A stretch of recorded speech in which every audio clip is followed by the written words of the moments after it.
My name is Joseph Nocella. I am the United States Attorney for the Eastern District of New York. I'd like to welcome you here today. In addition, we have with us today FBI Director Kash Patel, FBI Assistant Director in Charge Christopher Rea of the New York Field Office, Special Agent in Charge of the New York Field Office Leslie Bakshies, New York Special Agent in Charge of Homeland Security Ricky Patel, Newark Special Agent in Charge of Homeland Security Michael McCarty, Police Commissioner Jessica Tisch, Chief of Detectives Joseph Kenny, and the Executive Director of the Waterfront Commission, Phoebe Sorrell. I'm now going to turn the podium over to FBI Director Kash Patel. Good morning. Today we are here in New York to announce a historic arrest across a wide-sweeping criminal enterprise that envelops both the NBA and La Cosa Nostra. The men and women up here standing with me represent a small portion of the leadership team that brought profound justice in an era that needed it more than any. I'll just highlight some of the details in the case and the FBI work, and then you'll hear from the others. But as you now know, individuals such as Chauncey Billups, Damon Jones, and Terry Rozier were taken into custody today, former, current NBA players and coaches. What you don't know is that this is an illegal gambling operation and sports rigging operation that spanned the course of years. The FBI led a coordinated takedown across 11 states to arrest over 30 individuals today responsible for this case, which is very much ongoing.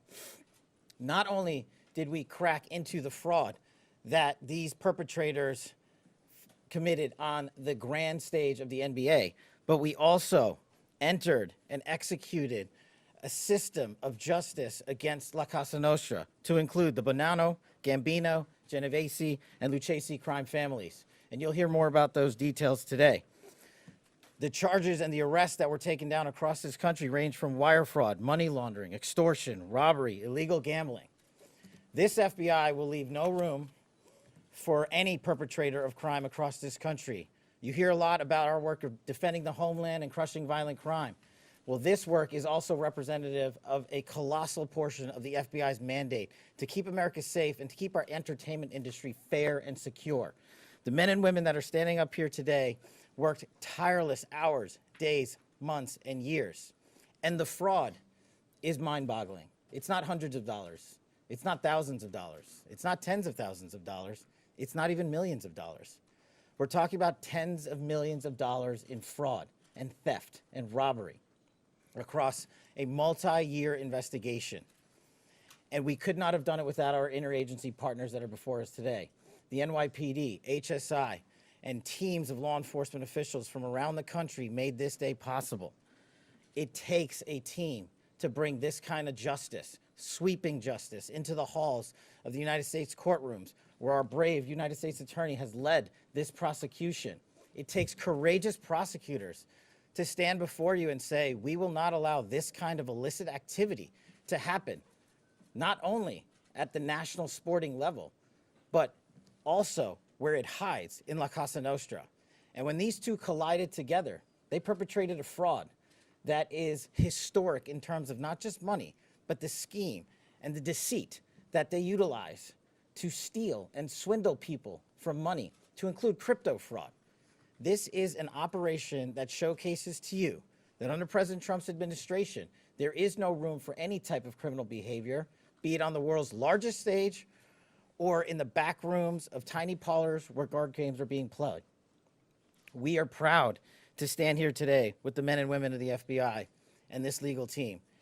And to the United States Attorney, I just want to thank you personally for taking the time to display the work that the media is about to hear about today in detail.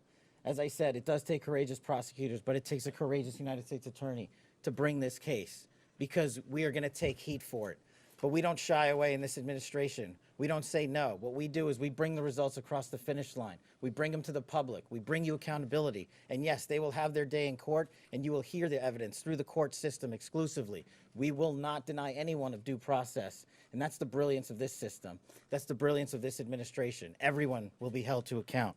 So with that, I turn it over to United States Attorney Nocella. Thank you. Thank you, Director Patel. To be clear, we're announcing today indictments in two major cases, both involving fraud. One involves sports betting, and the other involves illegal gambling, very specifically rigged poker games. The first indictment involves 6 defendants who are alleged to have participated in one of the most brazen sports corruption schemes since online sports betting became widely legalized in the United States. This scheme is an insider sports betting conspiracy that exploited confidential information about National Basketball Association athletes and teams. The second indictment involves 31 defendants alleged to have participated in a nationwide scheme to rig illegal poker games. These defendants, which include former professional athletes, used high-tech cheating technology to steal millions of dollars from victims in underground poker games that were secretly fixed.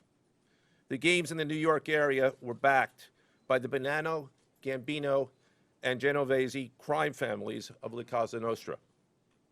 While the cases are separate, there are 3 overlapping defendants charged in both cases: Damon Jones, Eric Ernest, and Shane Hennon.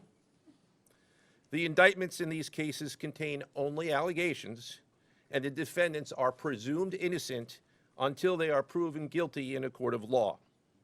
But my message to the defendants who've been rounded up today is this: your winning streak has ended. Your luck has run out. Violating the law is a losing proposition, and you can bet on that. First, I would like to talk about United States versus Ernest, the NBA basketball gambling case. The defendants in this case are Eric Ernest, Marvez Farley, Shane Hennon, De Niro Laster, Damon Jones, a former NBA player and coach, and Terry Rozier, a current NBA player. Other co-conspirators were previously charged for their roles in the scheme, including former NBA player Jontay Porter. Between December 2022 and March 2024, these defendants perpetrated a scheme to defraud by betting on inside, non-public information about NBA athletes and teams. The non-public information included when specific players would be sitting out future games, or when they would pull themselves out early for purported injuries or illnesses. They relied on corrupt individuals, including Jones and Rozier. They also misused information obtained through long-standing friendships that they had with NBA players and coaches. And in at least one instance, they got their information by threatening a current player, Porter, because of his pre-existing gambling debts.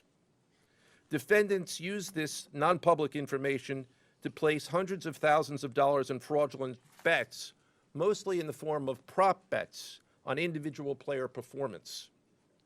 The bets were placed through online sports books and also in person at casinos.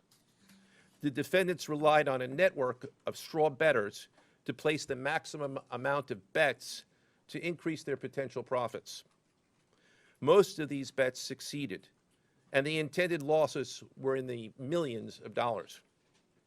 The defendants then laundered their illegal winnings in various ways: peer-to-peer platforms, bank wires, and simple cash exchanges. The indictment details specific examples where the defendants profited from illegal gambling and illegal betting on various NBA games about the performance of players on, among other things, the Charlotte Hornets, the Portland Trail Blazers, the Los Angeles Lakers, and the Toronto Rangers. Each defendant in the NBA basketball gambling case has been charged with conspiracy to commit wire fraud and conspiracy to commit money laundering. Now, I would like to turn to the other case, United States versus Aiello, the rigged poker game case. Beginning as early as 2019, the defendants in this case orchestrated a scheme to use wireless cheating technology to run rigged poker games across the United States, including in the Hamptons, Las Vegas, Miami, and Manhattan. The scheme targeted victims known as, quote, fish, who were often lured to participate in these rigged games by the chance to play alongside former professional athletes who were known as, quote, face cards. The so-called face cards included the defendant Chauncey Billups, who at the time of the scheme was a former NBA player and is currently the head coach of the Portland Trail Blazers, and also Damon Jones, a former NBA player and coach. What the victims, the fish, didn't know is that everybody else at the poker game, from the dealer to the players, including the face cards, were in on the scam. Once the game was underway, the defendants fleeced the victims out of tens or hundreds of thousands of dollars per game. The defendants used a variety of very sophisticated cheating technologies, some of which were provided by other defendants in exchange for a share of the profits from the scheme. For example, they used off-the-shelf shuffling machines that had been secretly altered in order to read the cards in the deck, predict which player at the table had the best poker hand, and relay that information to an off-site operator. The off-site operator sent the information via cell phone back to a co-conspirator at the table, and that person at the table was known as the quarterback. The quarterback then signaled secretly the information he had received from others to others at the table, and together they used that information in order to win their games and to cheat the victims.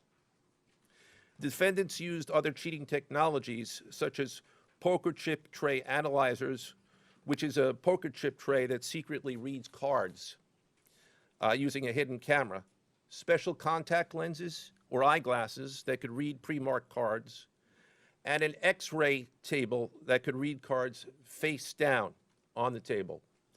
What you see depicted on a screen right now is an example of the X-ray table that reveals the cards. Although they are face down on the table, they can be read because of the X-ray technology.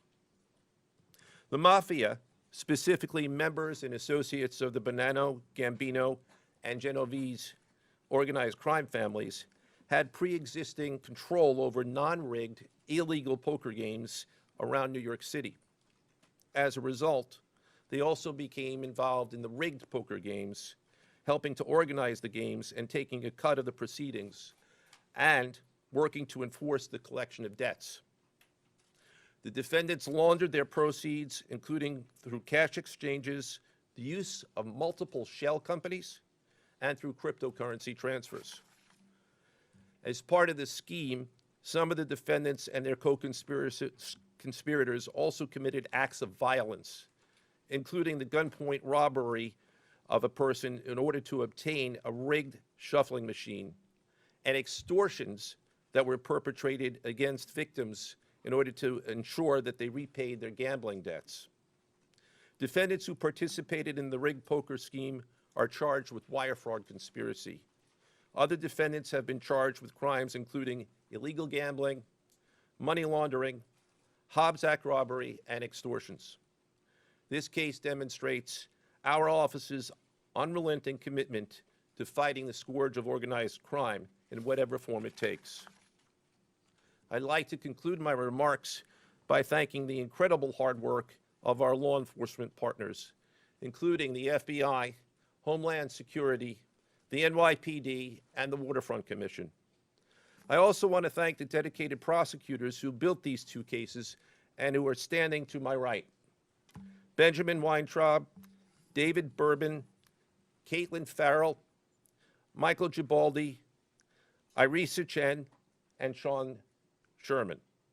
They had the assistance of paralegal specialists Liam McNett, John Schneider, Marlene Bosler. Also deserving of our thanks because of their outstanding investigative work on the NBA case are FBI Special Agents Russell Lantier, Dominic Mariani, Amy Giaroso, Shane Wilkins, and Supervisory Special Agent Luke Hardison.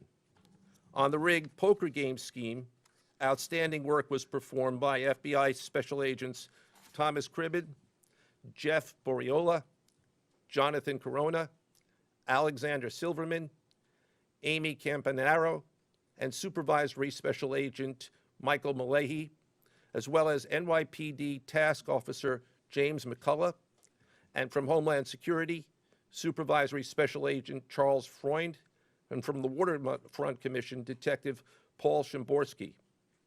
Finally, I want to note that the investigations in both cases are ongoing, and we encourage anyone with information about either scheme to please contact the FBI. Now I would like to turn the podium over to Special Agent in charge of the New York Field Office, I should say the Assistant Director in charge of the New York Field Office of the FBI, Christopher Rea. Chris?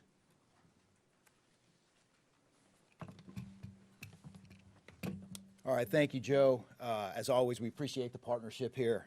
Can't do any of this without you and your team, so thank you. Also want to publicly thank the director for coming down from D.C. The director's a very busy person, and for him to come down should tell you the importance of this historic case.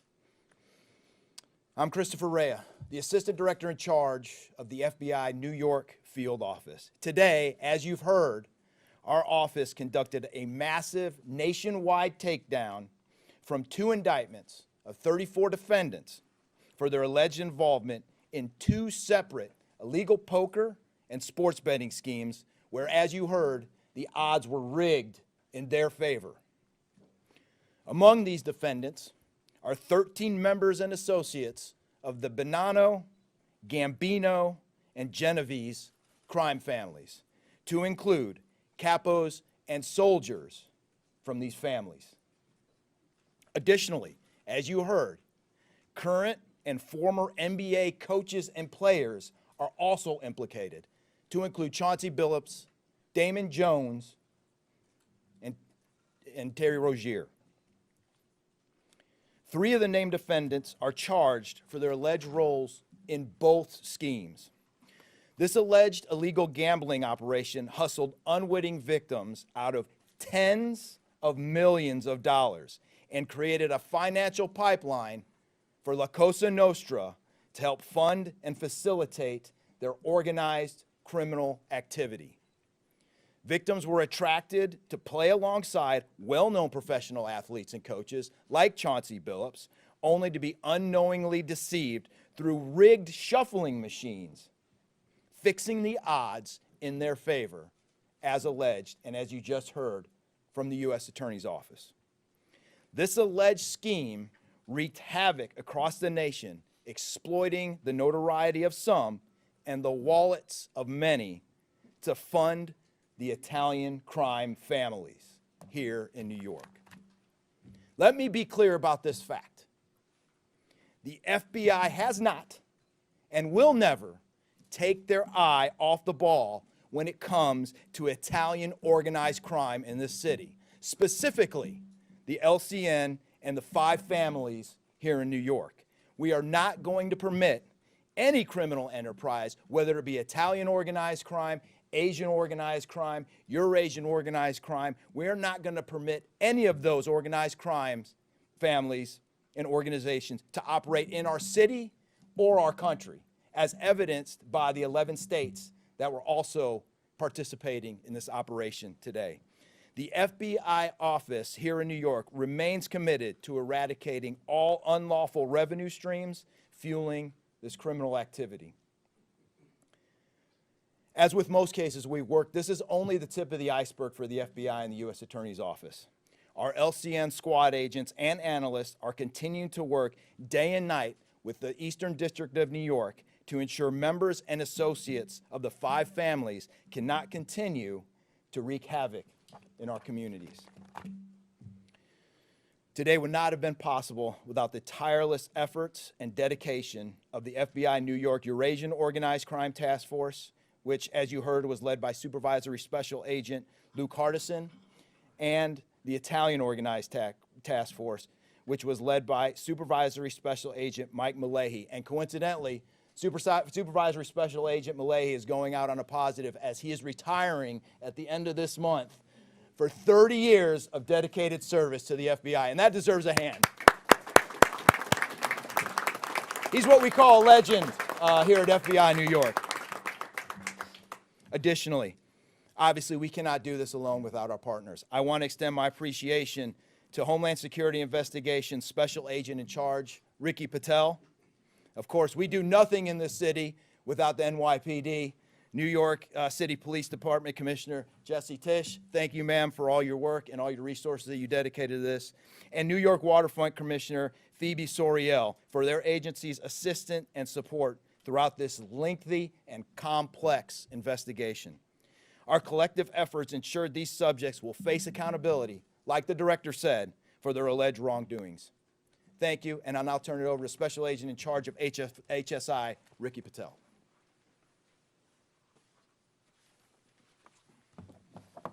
Thanks, Chris. Good afternoon, everyone. My name is Ricky Patel. I'm the Special Agent in Charge for Homeland Security Investigations here in New York. This morning, hundreds of special agents and investigators with HSI, the FBI, the New York Waterfront Commission, and the NYPD descended upon the homes of individuals who for years have operated with the false sense of impunity, a false sense of incivility.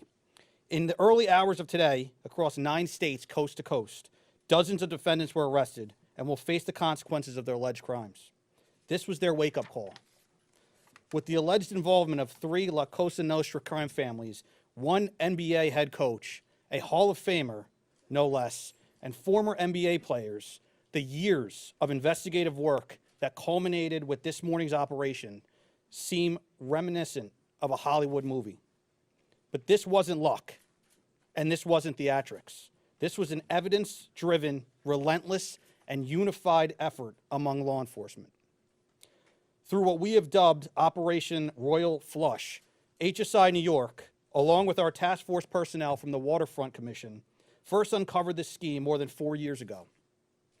Agents and investigators dedicated countless hours and sleepless nights in identifying the criminal network, dissecting communications and patterns, and following the money with precision.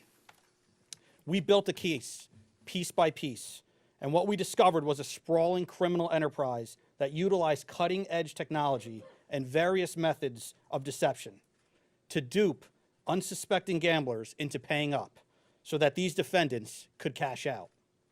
As alleged, this sophisticated conspiracy cheated victims out of at least $7 million and placed the public and the defendants alike at risk. This case involved global reach, financial depth, and the patience to dismantle complex financial criminal enterprises from the inside out. When criminal organizations attempt to launder profits through our country, HSI connects the dots and shuts it down. To anyone who thinks intimidation, fraud, or violence will shield their profits, understand this. If you are exploiting our communities, expect HSI and all of our law enforcement partners at your door. I would like to thank all our partners here today. Obviously, the United States Attorney's Office for the Eastern District of New York, the Waterfront Commission, the FBI, the NYPD, and the prosecutors that will carry this forward. Today's arrests are not an endpoint. They are the start of accountability. Thank you, and I now turn it over to Police Commissioner Jessica Tisch.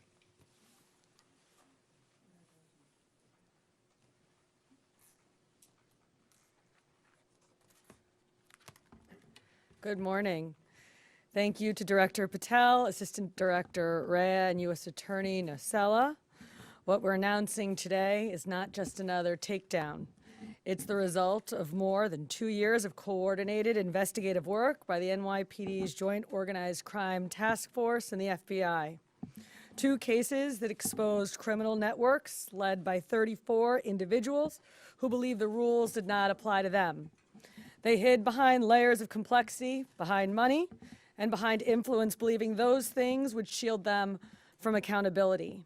The first case, Operation Nothing But Bet, exposed a gambling ring built around professional basketball, where players and associates allegedly used inside information to manipulate prop bets on major sports betting platforms. They placed wagers on unders on players to score less, rebound less, assist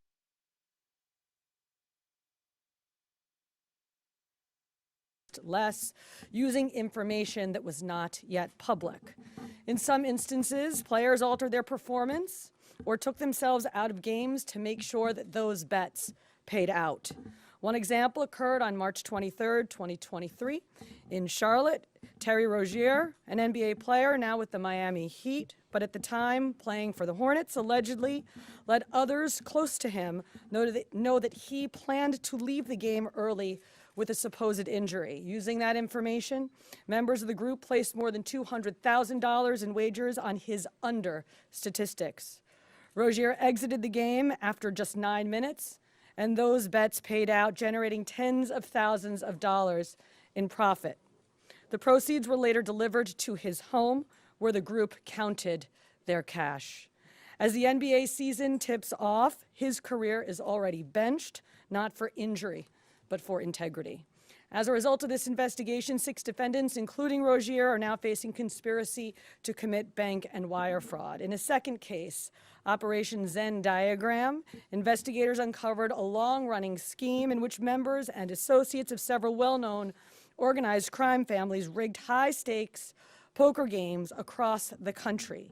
These operatives included capos and multiple soldiers from the Bonanno, Gambino, Lucchese, and Genovese crime families, bringing 4 of the 5 families together in a single indictment is extraordinarily rare. It reflects how deep and how far this investigation reached and the skill and the persistence it took to get here. That work uncovered a deliberate, technologically sophisticated operation designed to carry out their crimes. They used custom shuffling machines that could read the order of cards, barcoded decks, and hidden cameras built into tables and light fixtures. The organizers also enlisted well-known public figures, former and current NBA players and coaches, including Chauncey Billups, the head coach of the Portland Trail Blazers, an NBA champion, and a Hall of Famer, to make the games appear legitimate.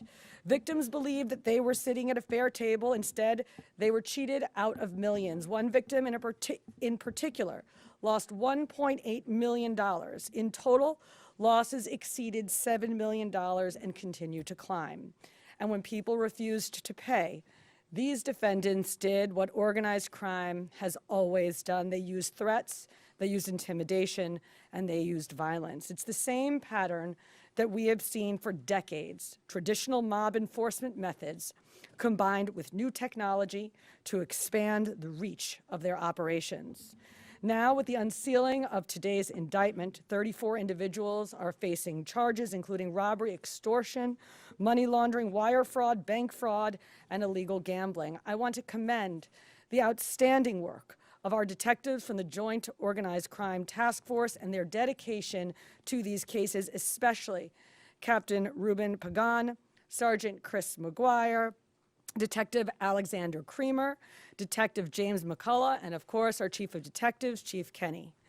As part of these investigations, our members recovered and reviewed thousands of hours of video, conducted extensive surveillance on illegal gambling locations across the city, and executed more than 24 search warrants on electronic records that revealed the true extent of this conspiracy.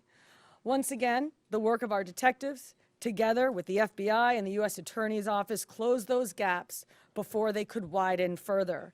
The NYPD is proud to stand with each of you today, as these cases represent the kind of partnership that defines modern law enforcement agencies, sharing intelligence, coordinating resources, and moving as one team. Thank you.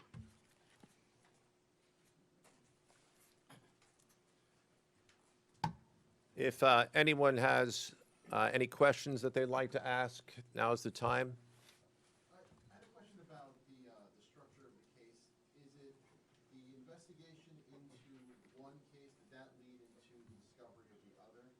How you talk more about the link between the two?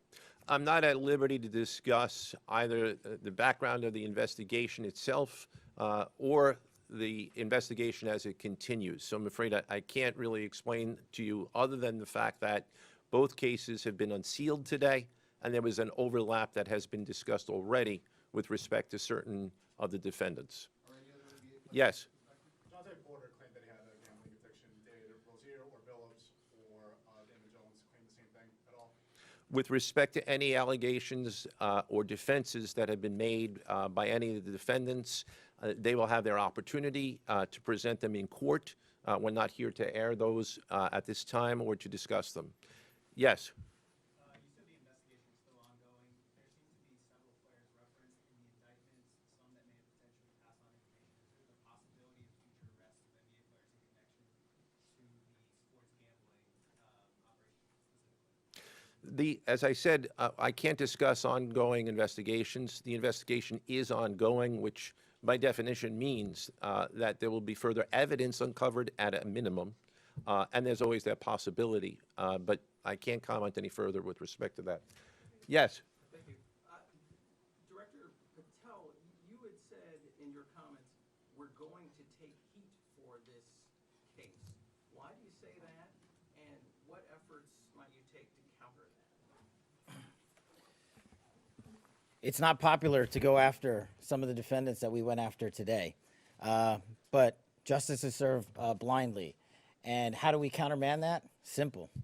The unsealing of these indictments today shows the force of the Department of Justice and our great Attorney General and the leadership that we have at the FBI and the team here to specifically mete out justice.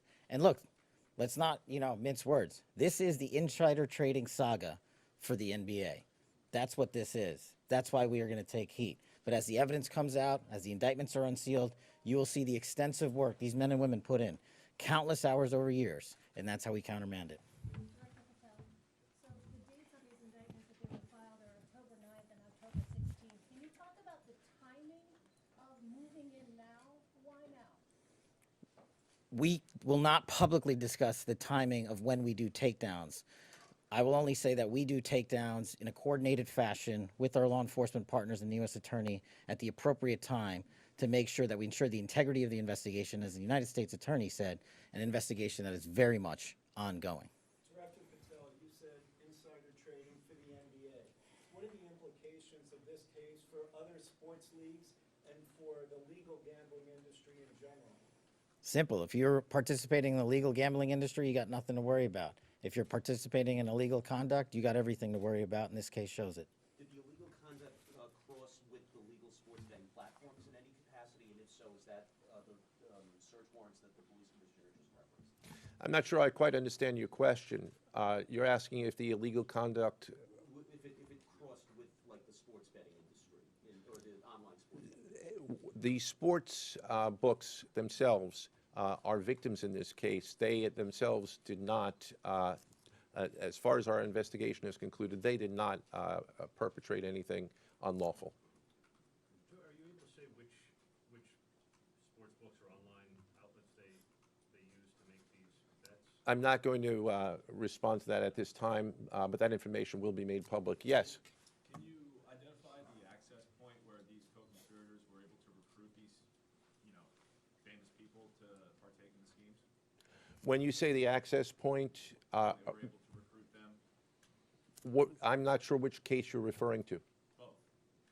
Well, Rozier, how he was recruited, Damon Jones in the NBA scandal, and then Billups for the poker game. we're not at liberty to say that at this time. That will be revealed in due course. Yes. No, he was being. What is your question, sir? Hey, thanks for being here. You just said that the sports books themselves are the victims, at least in the indictment involving Terry Rozier and others. They're among the victims. Okay, but those companies make, as we all know, they make a crazy amount of money off of a lot of everyday Americans make bets and mostly lose them.